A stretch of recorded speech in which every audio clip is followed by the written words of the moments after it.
Okay, well, welcome. Welcome to this Meet the Expert session on endotoxemic septic shock. I'm John Kellum. I'm from Pittsburgh, and I am Chief Medical Officer of Spectral Medical, which is headquartered in Toronto. And with me, our expert is Silvia Rosa from Trento. And she's going to answer some questions. And so we can make this interactive. If you have questions, feel free to raise your hand, come to the microphone. But otherwise, we're going to do this a little bit of an interview style. So, and Silvia's going to have some answers with slides, so she's standing at the podium. But I think we'd like to start by just sort of, exploring why endotoxemic septic shock as an entity is different, right? So the mortality rate from endotoxemic septic shock versus non-endotoxemic septic shock is nearly twofold different. And I'd like to ask Silvia why she feels that's the case and what's going on here with the biology. So I think it is important because it's something that we can see in our patient, but we have also to understand how to diagnose this kind of shock, because is inside the family of septic shock.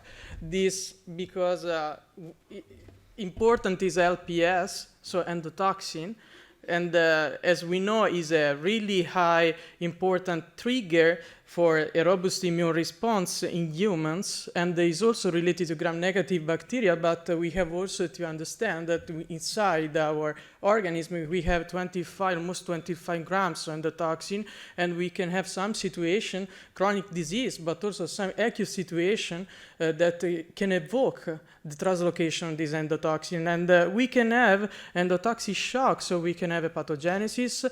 Endotoxin is a PAMPs, so we have a link with the toll-like receptor, and we have a really huge release of a pro-inflammatory cytokine. But in the same time, if we compare human with the murine models, we have also high sensibility to endotoxin, but we have high resistance in the murine model. So this is really important. Endotoxin can be eliminated by liver, by kidney. We can have kidney injury, lung injury. We can have liver injury, heart injury, and also endothelial injury. So is a subphenotype of sepsis and should be diagnosed because is more severe and can be responsible for really high mortality compared to sepsis phenotype.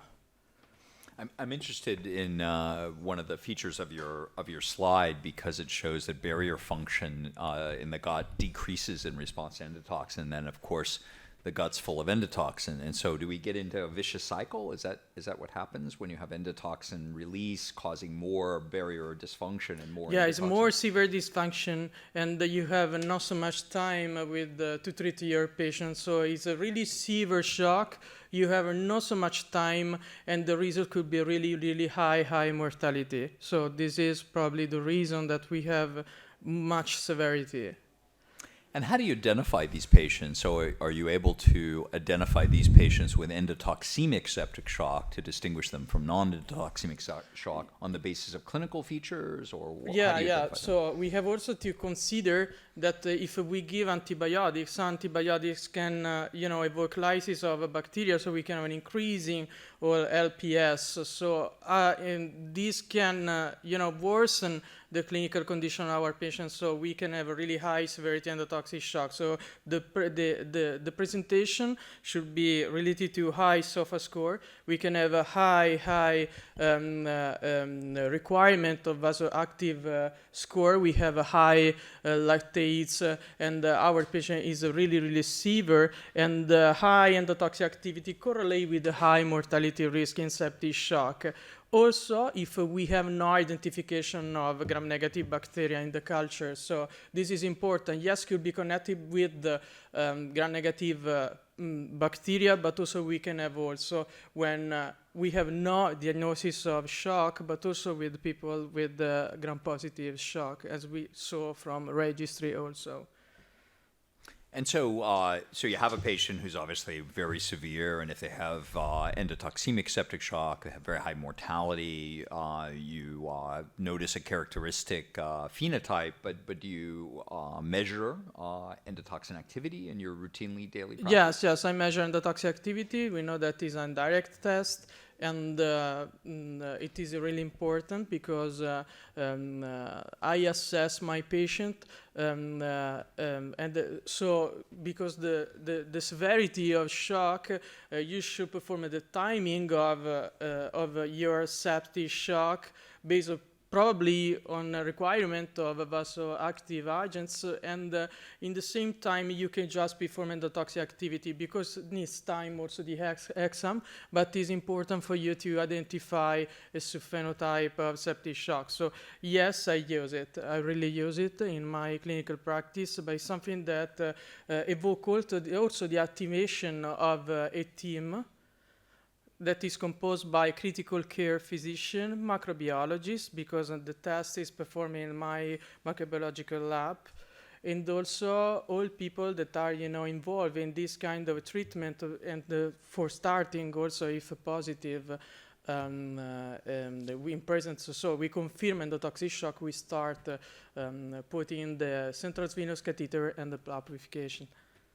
And how do you treat endotoxemic septic shock in contrast to how you manage non-endotoxemic? Yeah, septic that's shock? what I was going to tell you. That is, and there was this is what I publish in my, and it's something that I did in my clinical practice in Vicenza, and now I'm doing in Trento. So I try to, when I have septic shock patient, I do first hour bundle, but in the same time I assess with endotoxic activity, and if I could identify microorganisms through the blood culture, in presence of endotoxic activity over 0.6, or if is less than 0.6 with positive blood culture, in a time frame that is within 4-6 hours, I confirm endotoxic shock and start polymyxin Hemoperfusion. And the dose is 2 hours, the treatment is 2 hours duration, and after 24 hours I start the second treatment with the polymyxin Hemoperfusion. So the dose is 2 sessions, and the duration is 2 hours. And if my patient has kidney failure, I have also to assess if probably require another kind of treatment to support the kidney function. In the same time, how we can perform it, so we have a cartridge, we have a blood pump. Blood pump should be in a range of 80-120 milliliter per minute. And as I told you before, the hemoperfusion or hemoadsorption lasted 2 hours and should be applied for 2 consecutive days. So in my life, I did also the trend endotoxic activity. So you can perform in the 3rd day endotoxic activity measurement, and probably you can assess if your patient can require 3rd treatment polymyxin hemoadsorption. So this is important. The anticoagulant that you require is heparin. And so it's an unfractionated heparin that you will use in continuous infusion, but depends on coagulation condition of your patients. So you should always monitor the treatment, always monitor your patients. What kind of response do you see in patients, and how quickly does it take them to respond in terms of their clinical features? Based on results of UFAS. So we published this recently, and what we found was that was really useful is a G50 study. So 50 patients were enrolled in from different centers in this registry. It is a UFAS2 registry. So it's a prospective enrollment I showed yesterday in another presentation. And what we found was that in patients with a high endotoxic activity resolving within 48 hours after the inclusion in the study, inotropic score reduction was faster, and a lower CRT was required over the ICU stay compared with the endotoxic activity, no responder. So we assess responder and no responder. But what was important was also that mean arterial pressure was improving, but also the requirement of vasoactive agents was decreasing from T0 to T120 minutes.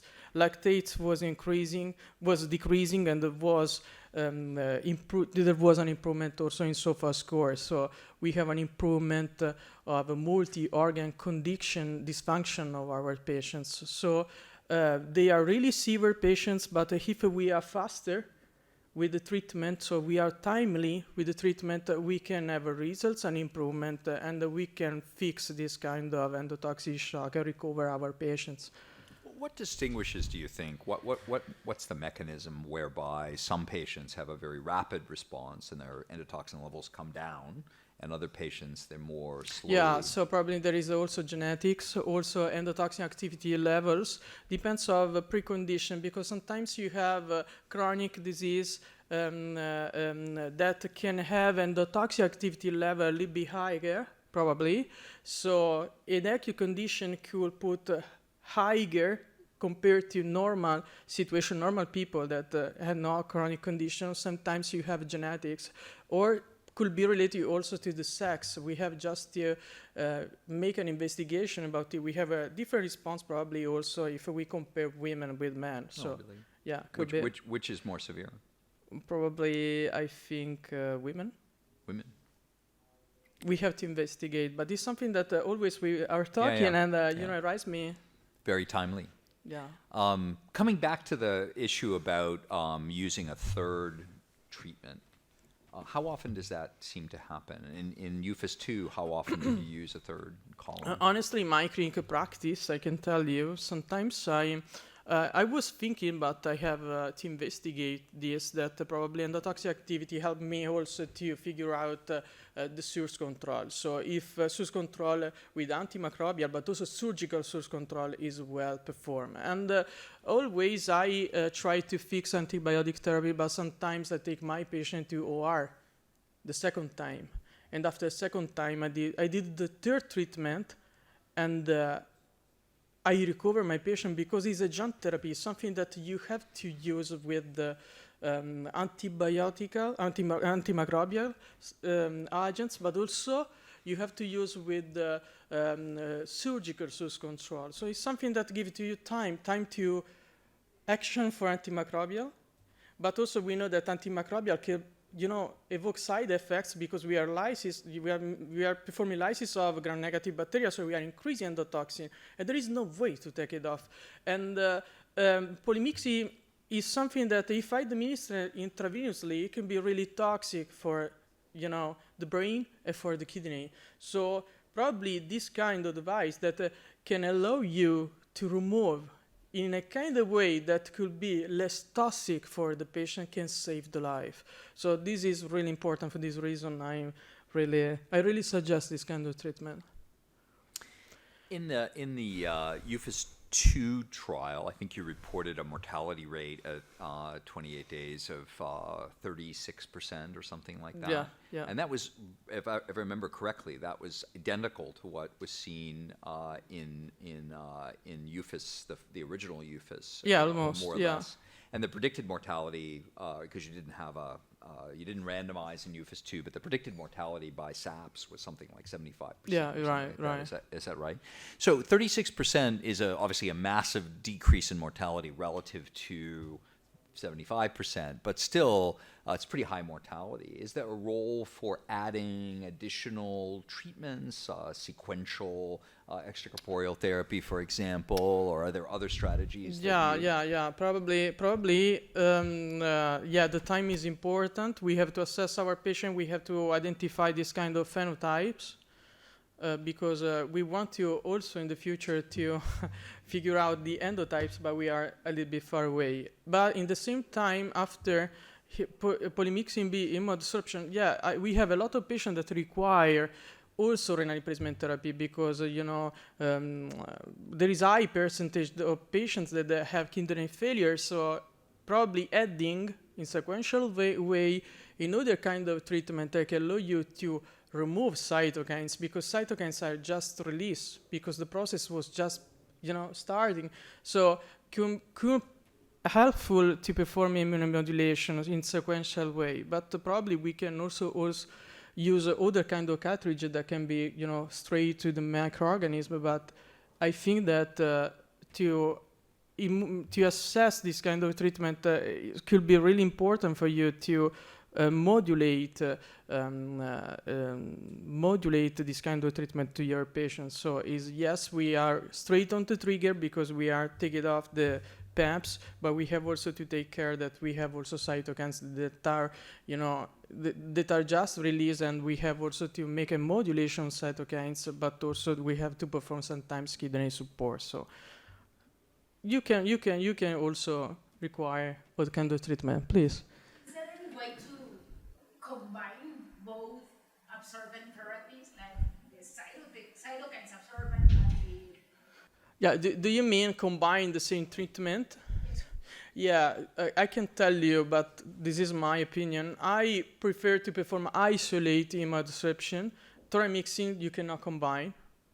You should just perform isolate immunodisruption. If you require another kind of treatment in a sequential way, this is much better, because I think that for immunodisruption you should require a blood flow that allow the sorbent, the contact should be more stronger between the sorbent and the blood components. So if you increase the blood flow, probably, you are out or immunodisruption. But you can combine it with some device, but not this device. And you're using a 2-hour treatment on 2 hour right? treatment. So, 2 hour treatment. you just using 2 hour treatment. Okay, and the other stuff that should be still investigated are antibiotics, adjustment during. But therapeutic drug monitoring should be, a really good element that everyone should, use it during this kind of treatment, but also without this treatment. Excellent. We're coming to the end. Any other questions? Sure. So, how would you recommend to use this filter when the endotoxin Endotoxic activity is at 0 is not available? Okay. Yeah. You don't have the way to obtain the activity of the endotoxin. So I know that some use without, but I strongly believe that you need endotoxic activity. So probably you should make an implementation inside your lab, because I think it's really important that you can use procalcitonin, the same thing for me. Okay. What do you think, John? No, I think so. I mean, I think that it's been used for many years, particularly in Japan, by just simply trying to phenotype patients. The problem is you wind up with a, 5, 6, 7% absolute risk reduction in mortality. Silvia has shown you some evidence that suggests that mortality can be cut in half with the therapy, at least relative to historical controls. And so if you're going to do that, you need some way of selecting the target, right? So. All right. We have one last question. Yes, sir. Okay.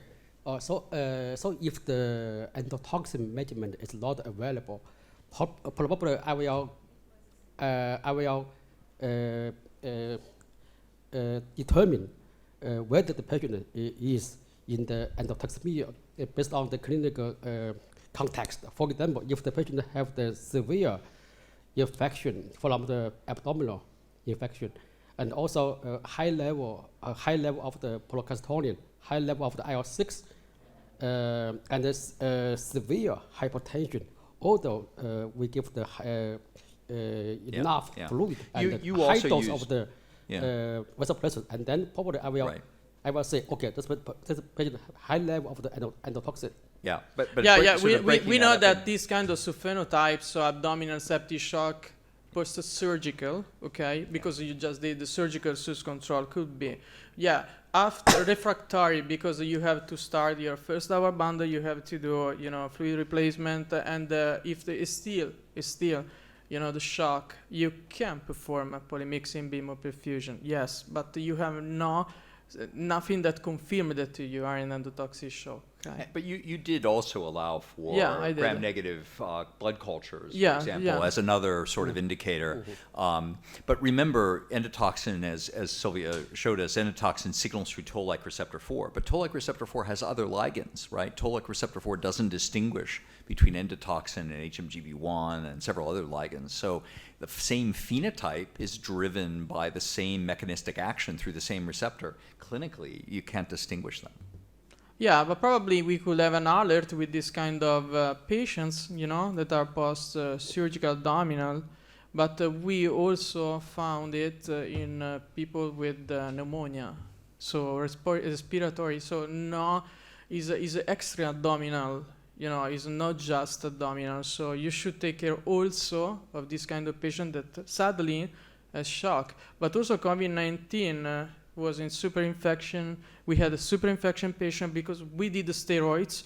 We cover with steroids procalcitonin white cells, and sadly, the patient was in shock. But if you did endotoxic activity was high, I did it, I treated, and I recovered patient from this kind of shock that was really, really unresponsive. So another question is, so if only remove the endotoxin, is it enough? Should we remove the cytokine as well? No, because you go straight on the trigger. So easier shock. The trigger. Yeah, is based by endotoxin, and you are doing source control also, Yeah, surgical, of course. Yeah, and of you are course, giving yeah. antibiotics. You can, recover your patients. I'm pretty sure because I did in my life. Okay, control the trigger is important. Yeah, you have go straight on the trigger. Yeah. Okay. All right, very good. Well, thank you, Silvia. Thank you very much for sharing your experience and your knowledge with us today. And we need to close this session. Thank you very much for Thank coming. you.